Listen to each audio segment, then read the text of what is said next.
नमस्कार दोस्तों। रिश्ते जब बोझ बनने लगते हैं तो क्या करना चाहिए, कुछ समझ में नहीं आ रहा था। इस रिश्ते को ढूंढते ढूंढते थक सी गई थी रंभा। भद्दी भद्दी गाली गलौज तीर की तरह कलेजे पर लगता, बिल्कुल असहनीय हो जाता। जीवन बोझ की तरह हो गया था।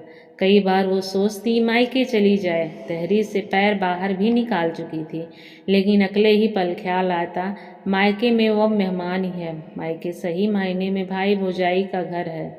जीवन बहुत लंबा है, मायके में नहीं कट पाएगा अपने इस घर की तो वो मालकिन है। यह सोचकर वो अपना पैर दहरी के अंदर खींच लेती और बैठकर खूब रोती। रात के 2 बज गए थे। रंभा को नींद नहीं आ रही थी। पुनीत अब तक घर नहीं आया था। गुस्से में रंभा खुद से बोली, भाड़ में जाए, आए या ना आए मुझे क्या मतलब, शराब पीकर कहीं गिरा होगा। अगले ही पल वो उदास हो गई, दिल की धड़कन तेज हो गई। आखिर पुनीत कहाँ रह गया होगा। रोज तो अब तक आ जाता। पुनीत जो भी है, जैसा भी है, अच्छा नहीं है, बुरा ही नहीं है, लेकिन उसका उस पर पूरा अधिकार है। वो शराबी है, समय बदलते रहता है। एक दिन ऐसा भी आएगा वो एक भद्र पुरुष बन जाएगा। वो टार्च लेती है और रात के सुनसान इलाके में वो अपने शराबी पति को ढूंढने निकल जाती है। सुनसान रोड पर कुत्ते की भौंकने की आवाज़ डर के मारे रंभा का हाथ पांव फूल रहा था। फिर भी वो आगे बढ़ रही थी और टार्च की रोशनी फेंक फेंक पर इधर उधर अपने पति को देखती। घंटों बीत गए लेकिन कुछ भी पता नहीं चला। तभी रंभा के दिमाग में आया, क्यों न हम शराब भट्टी की ओर देखें, वहीं पीकर पुनीत लुढ़का होगा। वो अपने कदम तेज कर दी और शराब भट्टी के पास पहुंच गई। एक अजीब सी दुर्गंध आ रही थी। रंभा अपने नाक पर हाथ रखी, तभी उसकी नज़र बगल के नाले पर पड़ी।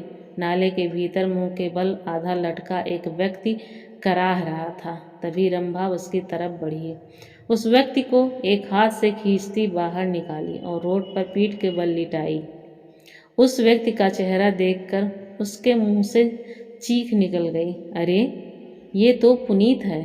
इसका चेहरे पर चोट के निशान थे, खून का स्राव हो रहा था। वो काफ़ी मशक्कत करते हुए पुनीत को घर लाई। गर्म पानी करके कपड़े से सारे शरीर को पोंछी, उसके कपड़े बदले, घाव पर मरहम लगाई और बेड पर सुला दी। रंभा थककर चूर हो गई थी। वो घड़ी पर नज़र दौड़ाई, रात के 3 बज रहे थे। सारे शरीर में दर्द का अनुभव हो रहा था। वो पुनीत के बगल में ही लेट गई।